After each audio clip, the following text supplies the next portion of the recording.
In the beginning, there was paradise, a magnificent garden called Eden, created by God Himself. This was no ordinary place. It was a perfect sanctuary of beauty and peace. And in this paradise, God placed the first man, Adam, forming him from the dust of the ground and breathing life into him. Adam wasn't just a creation, he was God's beloved child, given the role to care for this extraordinary garden. Adam had everything he needed, but something was missing. God saw that it wasn't good for Adam to be alone, so he caused Adam to fall into a deep sleep. And from Adam's side, God created Eve, a perfect companion to share life with him. Together, Adam and Eve lived in harmony with nature, with each other, and with God. There was no pain, no fear, no shame, only love and trust. God gave them one simple command. They could eat from any tree in the garden, except one, the tree of the knowledge of good and evil.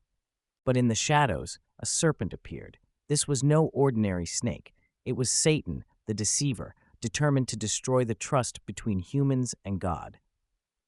Did God really say you can't eat from any tree in the garden? We may eat from any tree, but not this one.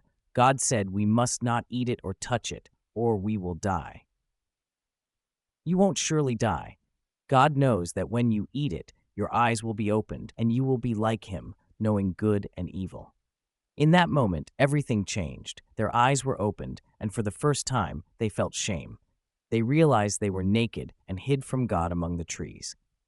God, voice of authority and Sodom, where are you? Adam, I heard you in the garden and was afraid because I was naked, so I hid. Who told you that you were naked? Have you eaten from the tree I commanded you not to eat from? Adam blamed Eve, and Eve blamed the serpent.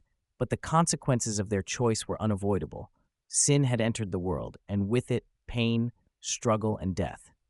Yet even in their failure, God's love never wavered. He made garments to clothe them and promised a Savior who would one day crush the serpent's head, bringing redemption to all.